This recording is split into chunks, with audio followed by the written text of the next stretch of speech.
दृढ़ निश्चय मन में, ठाना कि कोई न हो अनाथ, सबको मिले प्रभु का साथ। ऐसी सशक्त नारी की है यह कहानी, जो है हमारी एफएसएम की संस्थापिका सिस्टर कैरोलाइन डुरांस, जिन्होंने करोड़ों छात्रों का जीवन संवारा, खुद कांटों के पथ पर चली। एक संपन्न परिवार की बालिका, जिन्होंने परमार्थ के लिए त्याग दिए सारे सुख आराम। तो चलिए थोड़ा निकट से देखते हैं इनकी जीवन यात्रा को। 11 मार्च 1835 ब्यूकेयर, फ्रांस में जन्मी कप्तान पियर निकोलस डुरांस की बेटी।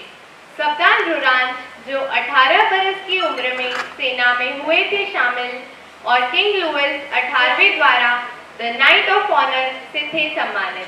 कैप्टन डुरांस के 6 बच्चों में कैरोलाइन थी सबसे बड़ी। पिता जो थे एक सैनिक, उन पर थी अपने राष्ट्र की जिम्मेदारी।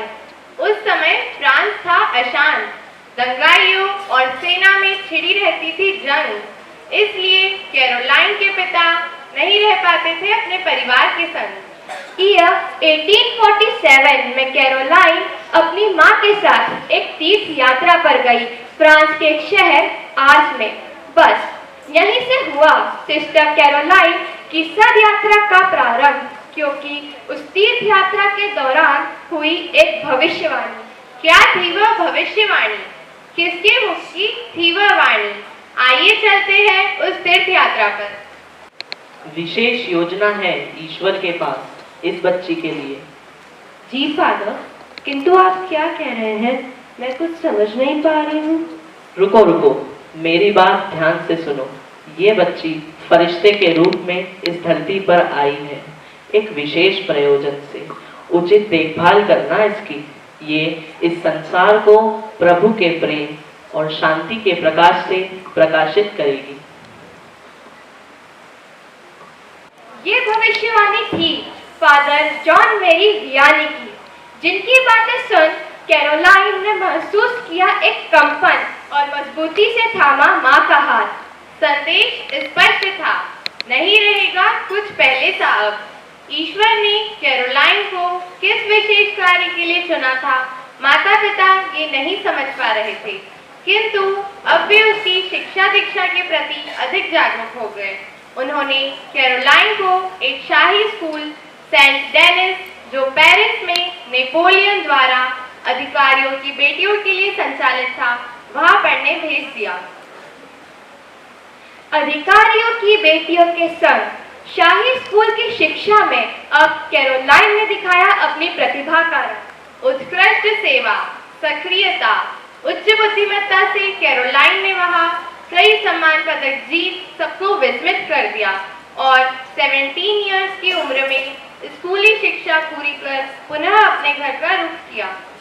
किंतु कैरोलाइन ने वहां पहुंच क्या देखा? घर के हालात तो हैं बड़े खराब। आर्थिक तंगी से जूझ रहा है उनका परिवार। उनकी माता है अशक्त और बीमार।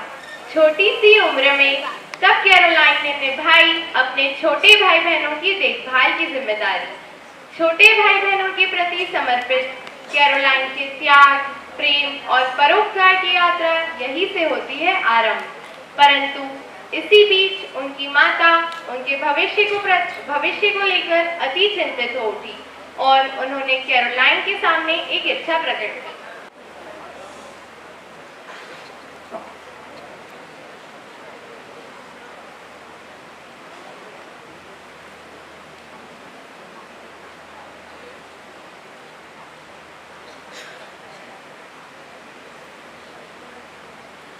बेटी कैरोलिन, जरा सुनो। जी माँ। मुझे तुमसे कुछ बात करनी है। जी माँ, कहिए। बच्चों, अंदर जाओ।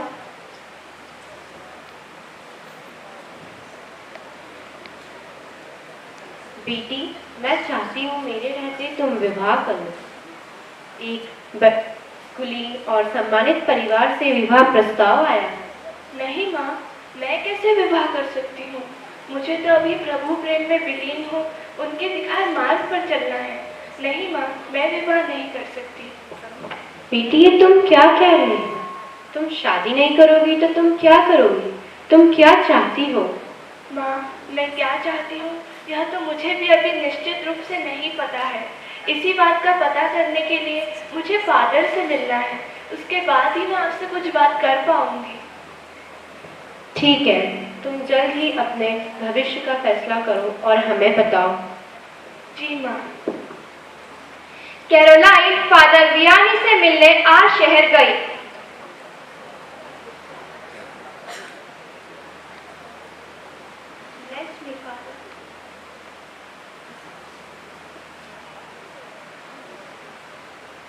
फादर, मेरा मार्गदर्शन करो।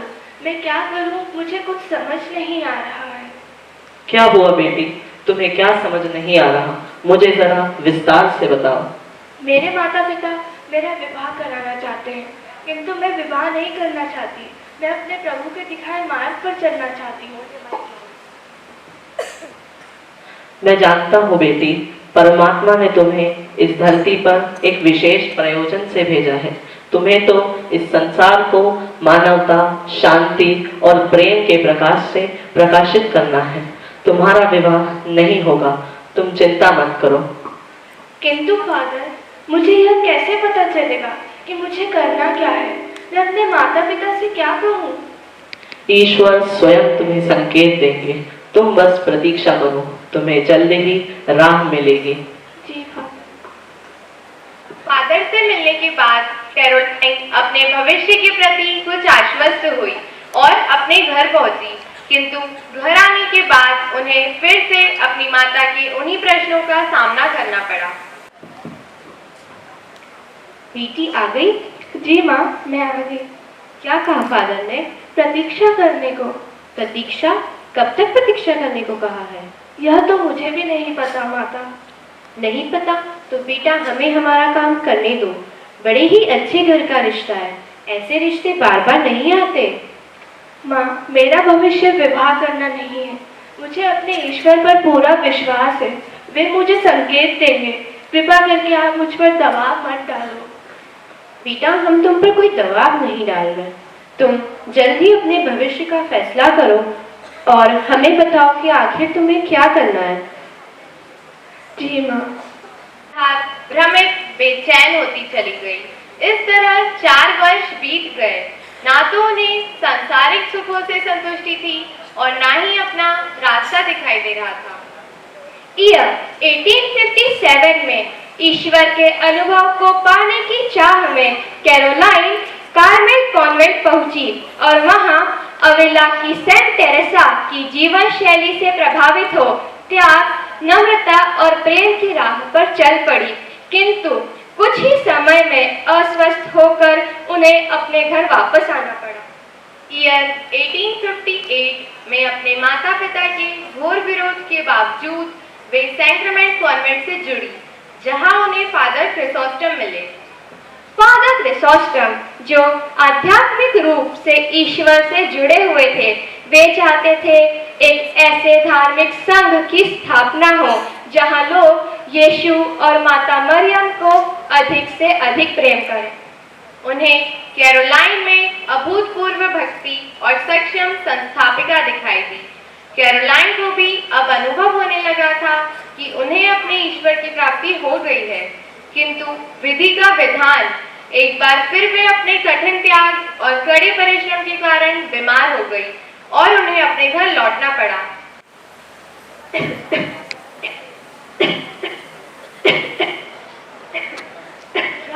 क्या हुआ है इसे? कैरोलाइन इतनी कमजोर कैसे हो गई? कैरोलाइन की तबीयत बहुत खराब है, इसे आराम की सख्त जरूरत है। आप इसकी देखभाल कीजिए। क्या हुआ, कैसे हुआ, ये सब बातें हम बाद में करेंगे। ठीक है, पर देखो ना कितनी कमजोर हो गई है। मुझे बहुत चिंता हो रही है। आप इसे कहिए ना कि घर वापस आ जाए। इसे पहले ठीक हो जाने दो, फिर हम इससे बात करेंगे। अभी तुम इसकी देखभाल करो, आराम और भोजन का प्रबंध करो। अब हम जल्द ही कैरोलाइन का विवाह कर देंगे। अब कैरोलाइन ने खुद को ईश्वर के हाथों छोड़ दिया और उनकी आत्मा प्रतीक्षा की अंधियारी रात में भटकने लगी। ईश्वर प्राप्ति की उत्कंठा उनके भीतर बेचैनी बढ़ा रही थी। मन में बार बार बस एक ही प्रश्न उठता था कि हे ईश्वर, कहाँ है तू? मुझे रास्ता दिखा। हे ईश्वर, ये तूने मुझे किस दुविधा में डाल दिया। कहाँ जाऊं मैं, कहाँ खोजूं तुम्हें? मुझे रास्ता दिखाओ।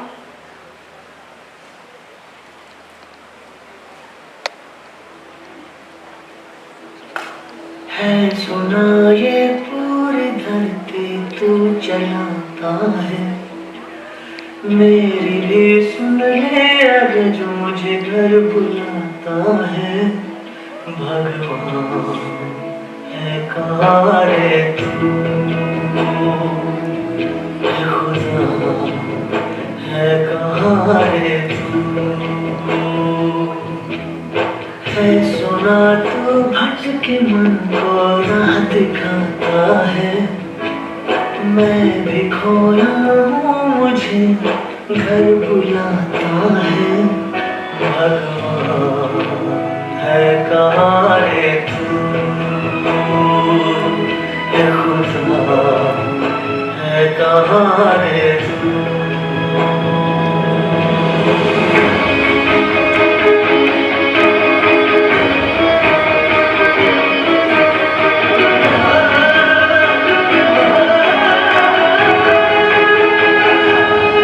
मैं पूजा करूं या नमाज़ें पढ़ूं, अरदासें करूं दिन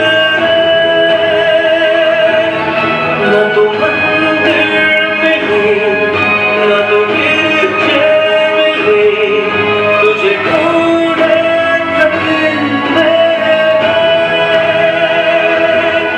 तुझे ढूंढे थके तुझे ढूंढे थके मेरे।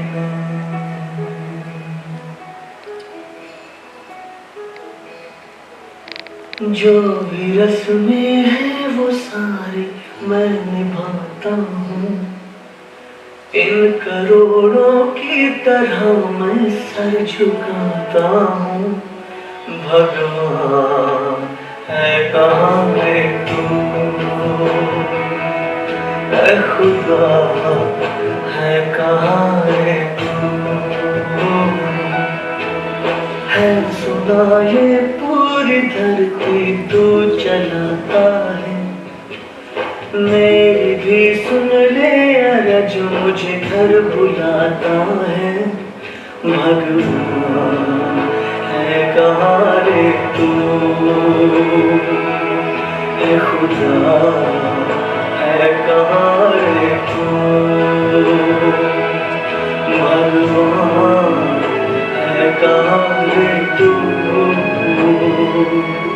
ऐ खुदा है कहाँ रे तू।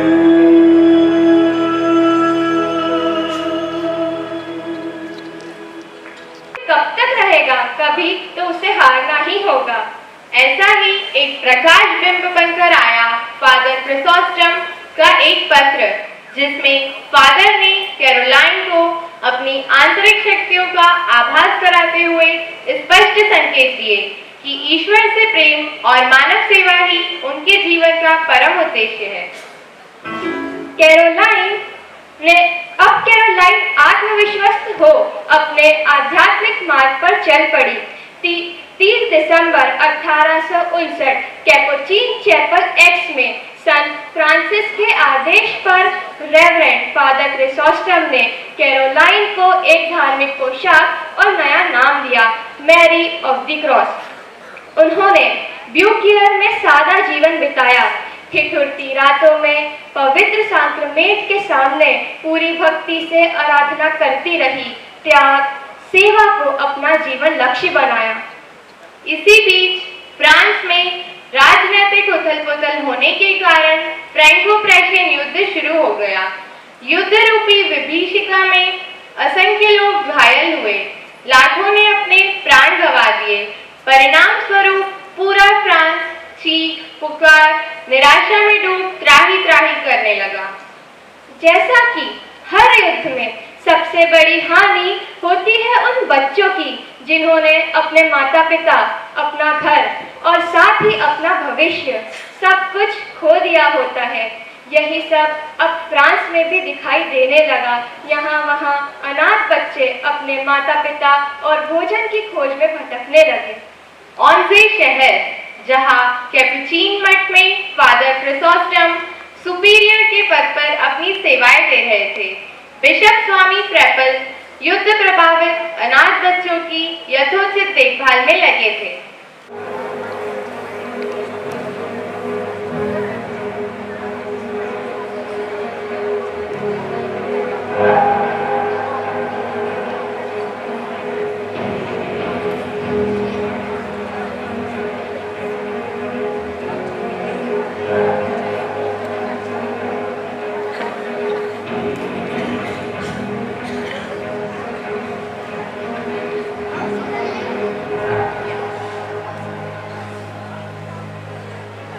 फादर, आप देख रहे हैं युद्ध की विभीषिका को। असंख्य सैनिक घायल है, कई मृत्यु को प्राप्त हो गए हैं और कितने ही बच्चे अनाथ हो गए हैं। हाँ क्रिसोस्टम फादर, यह तो बड़ी चिंता का विषय है, पर मुझे आप पर भरोसा है। आपने इन अनाथ बालकों के आवास एवं अध्ययन की कुछ तो व्यवस्था की होगी। स्वामी फ्रेपल, कई संस्थाएं अनाथ बालकों की परवरिश की जिम्मेदारी लेने के लिए तैयार है, किंतु फादर। किंतु क्या? बोलिए फादर। कई अनाथ बच्चियां हैं जिनकी परवरिश की जिम्मेदारी लेने के लिए कोई संस्था आगे नहीं आ रही है। इनका हम क्या करें? हे प्रभु, अब आप ही कोई रास्ता दिखाए। इन अनाथ बालिकाओं का हम क्या करें? कोई तो होगा जो इनका उत्तरदायित्व लेने को तैयार हो। स्वामी फ्रेपल, हमें जल्द ही अनाथ बालिकाओं का भी कुछ न कुछ अवश्य करना चाहिए। क्या आप मेरे साथ चलकर उन अनाथ बालिकाओं से मिलना चाहेंगे? अवश्य, चलिए।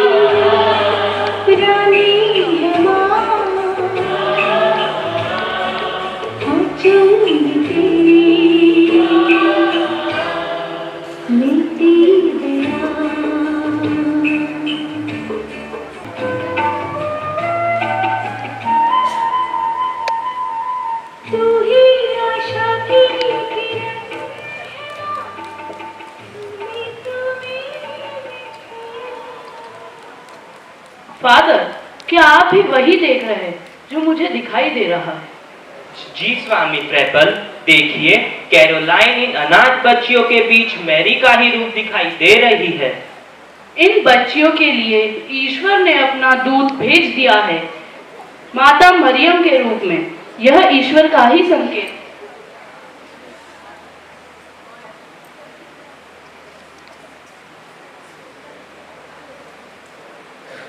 उठो मेरी बेटी।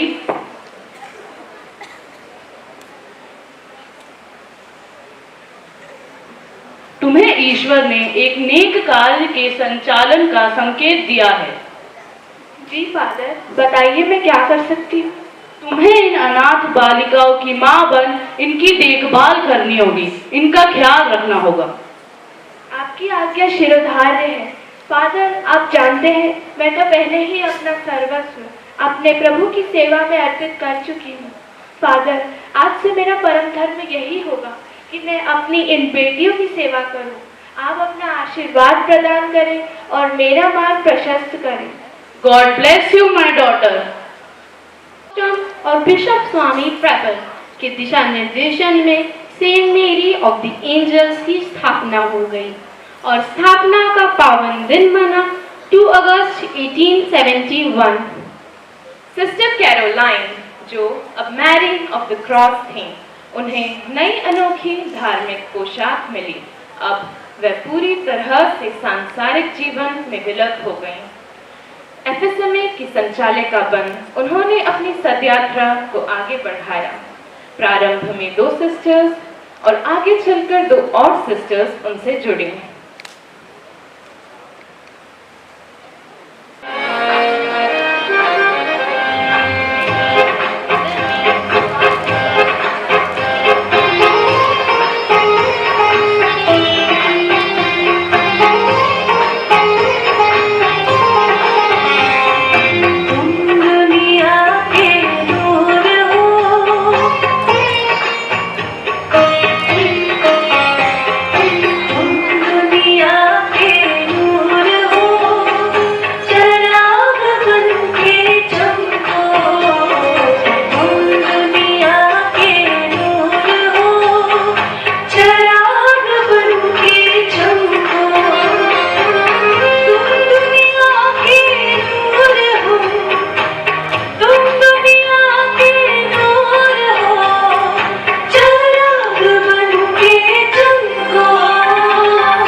पांचों सिस्टर्स ने मिलकर समृद्ध लड़कियों के लिए बोर्डिंग स्कूल प्रारंभ किया ताकि वे लड़कियां भी अनाथ बेटियों की सेवा में सहायता दे सकें। ये सभी दिन रात अपने प्रभु की भक्ति और प्रार्थना कर अपने मार्ग में आने वाली हर कठिन चुनौती का सामना करती रही। यह सफर आसान नहीं था। आर्थिक तंगी, सीमित संसाधन और कड़े अनुशासन के बीच भी इन्होंने अपनी बेटियों की परवरिश में कोई बाधा न आने दी। ममतामयी माँ द्वारा अपनी अनुभवहीन बेटियों को भारत जैसे प्रतिकूल परिस्थितियों वाले देश भेजने की चाह निश्चित ही बड़ा कठिन था। देखें किस तरह मदर ने भारी मन से अपनी बेटियों को अलविदा कहा।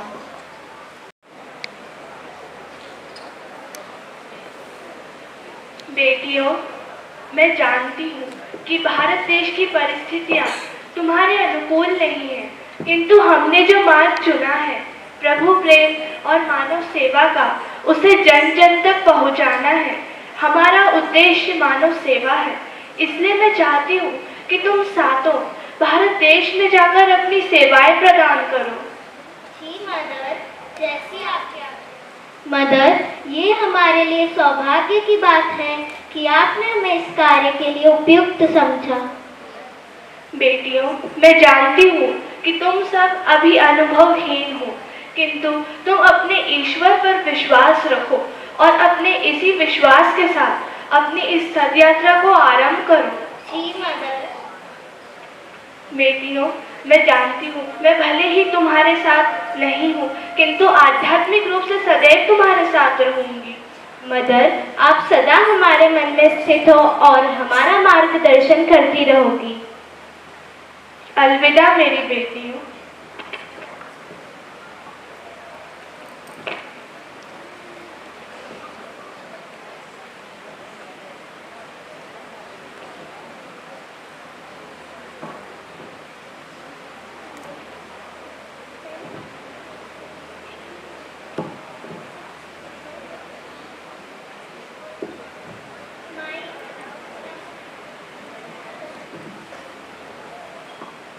अक्टूबर 1892 को सातों सिस्टर्स अमेज़न जहाज से जल यात्रा कर भारत आईं।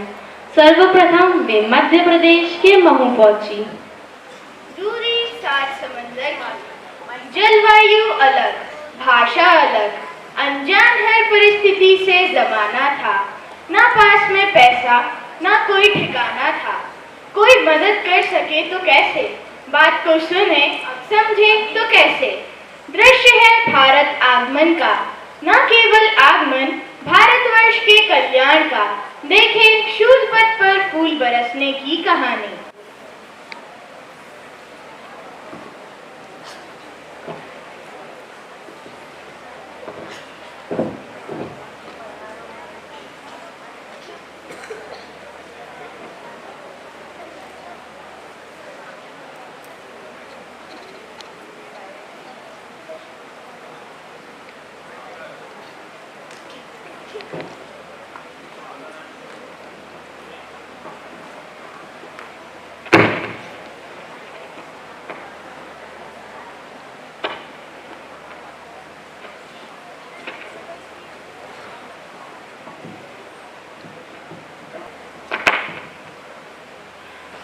तुम सब कौन हो?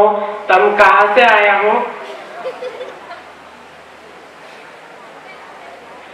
तुम सब कौन हो? तुम कहाँ से आया हो?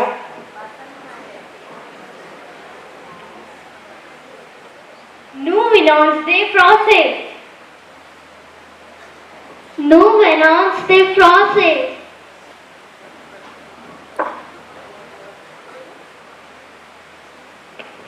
Nous venons de France. Nous venons de très amis avec vous. Nous Lyon vous aider.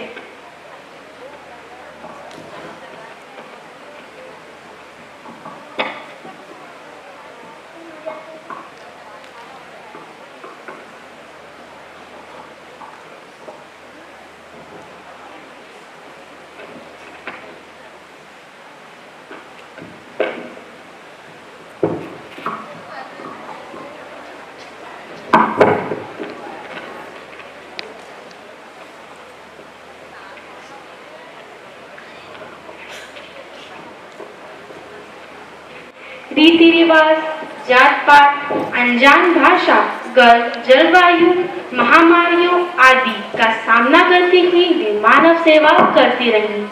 Mother की इस बात को हमेशा याद रखा कि जब हम प्रभु प्रेम में विलीन होकर मानवता से प्रेम करते हैं तब हो जाता है सब आसान। उन्होंने अपनी हर मुश्किल को परमात्मा के हाथों छोड़ दिया, क्योंकि वह जानती थी कि परमात्मा के सामने तो कोई मुश्किल टिक ही नहीं सकती है।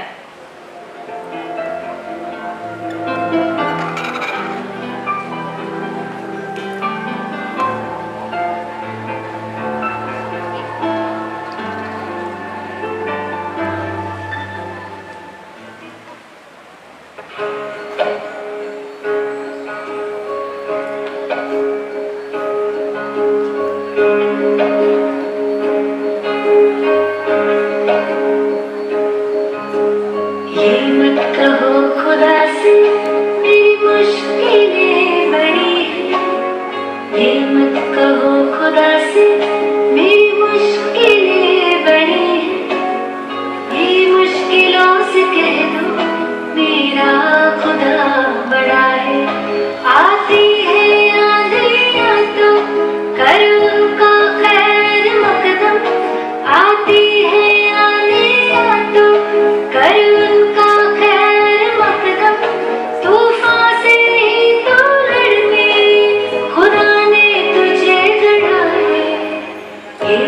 कहो खुदा से मेरी मुश्किलें बड़ी हैं, ये मुश्किलों से कह दो मेरा खुदा बड़ा है, मेरा खुदा बड़ा है, मेरा खुदा बड़ा है।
में जब एफएसएमए का विस्तार हुआ तब भारत की कई लड़कियां भी एफएसएमए से जुड़ी। धीरे धीरे एफएसएमए का विस्तार अजमेर, खुर्दा, थांदला आदि कई शहरों तक फैला। आज एफएसएमए के इंस्टीट्यूशन भारत में सब जगह फैले हैं और धर्म बहनें शिक्षा, चिकित्सा, सामाजिक कल्याण जैसे अलग अलग क्षेत्रों में अपनी सेवाएं दे रही हैं।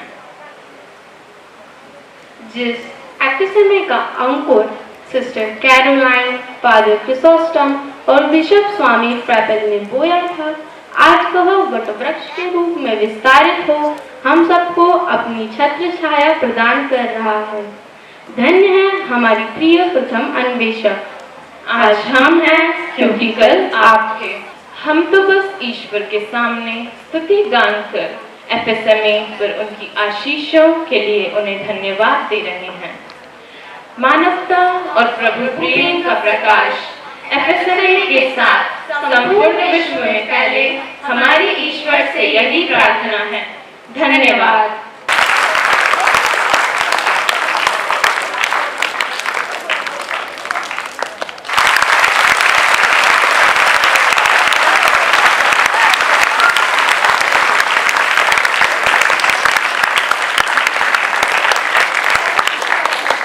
The mother's vision was always guiding them, and the school's open doors were spreading the light of education. and helping them to realize their potential. She used to say, education is a God-given gift which helps the teacher to love her students and help them to not to be preoccupied with themselves. Education is a mission of love and is meaningful when it focuses not only on the intellectual development of its students but targets the development of whole person, body, mind, heart and spirits. Mother foundress used to say, it is not important that the school functions successfully, but that it works according to God's will. Our teachers have always provided us an environment that helps develop children in such a way that they become an upright and righteous citizens by instilling moral and ethical values in them, not just merely by words, but by putting up examples before us to follow. परम श्रद्धेय सभी sister, शिक्षकगण एवं प्रिय छात्रों, आज का यह दिन हम सबके लिए अति विशिष्ट है। आज हम यहाँ एकत्रित हैं उस सर्वशक्तिमान परमात्मा को धन्यवाद देने को और साथ ही अपने विद्यालय के उन संत संस्थापकों के प्रति अपनी निष्ठा एवं श्रद्धा अर्पित करने को। हम सब ने हमेशा यह अनुभव किया है कि हमारा विद्यालय उन मूलभूत विशिष्टताओं से संपन्न है जिसमें हर विद्यार्थी न केवल शिक्षा प्राप्त करता है बल्कि एक उत्तम मनुष्य बनकर निखरता है। निसंदेह यह सब आशीर्वाद है हमारे उन संस्थापकों के जिन्होंने अपने उदात्त विचारों, विशिष्ट उद्देश्यों के साथ FSMA की नींव रखी। हम सदा कृतज्ञ रहेंगे अपनी mother founder sister Caroline, father Chrysostom और उन सभी सिस्टर्स के लिए जिन्होंने FSMA रूपी वटवृक्ष का अंकुर डाला और उसमें शांति, प्रेम, मानव मूल्य रूपी संस्कारों से उसे सुसज्जित किया। उन्हीं के आशीषों से आज हम पूरे विद्यालय में एक देवीय तेज और आध्यात्मिक वातावरण को अनुभव करते हैं। ये मदर मैरी ऑफ क्रॉस के आशीर्वादों की कृपा है कि इस विद्यालय परिवार में सम्मिलित होने वाले हर एक शिक्षक यहाँ के संस्कारों से सहज ही आत्मसात हो जाते हैं। सिस्टर्स की विशेष प्रार्थनाओं ने हमेशा हमारा आत्मबल बढ़ाया। आज FSMA की 150वीं जयंती पर सबको हार्दिक शुभकामनाएं देने के साथ हम इसकी उन्नति के लिए ईश्वर से प्रार्थना करते हैं। This is not the end of our celebration. We still have a dance for you. So be ready to rock. कोई जो मिला तो मुझे ऐसा लगता है जैसे मेरी सारी दुनिया में गीतों की रुत और रंगों की बरखा है, खुशबू की आंधी है, महकी हुई सी अब सारी फिजाएं हैं, महकी हुई सी अब सारी हवाएं हैं, खोई हुई सी अब सारी दिशाएं हैं, बदली हुई सी अब सारी अदाएं हैं, जागी उमंगे हैं, धड़क रहा है दिल, सांसों में तूफान है, होठों पे नज़्म है, आंखों में सपने हैं, सपनों में भीगे हुए सारे वो लम्हे हैं, जब कोई आया था नज़रों पे छाया था, दिल में समाया था, कैसे मैं बताऊं तुम्हें कैसा सुनाया था, प्यार से चेहरे पे तेरी जो जुल्फे तो ऐसा लगता था जैसे घुमर के पीछे एक रोज में धुला हुआ फूल खिला है, जैसे बादल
से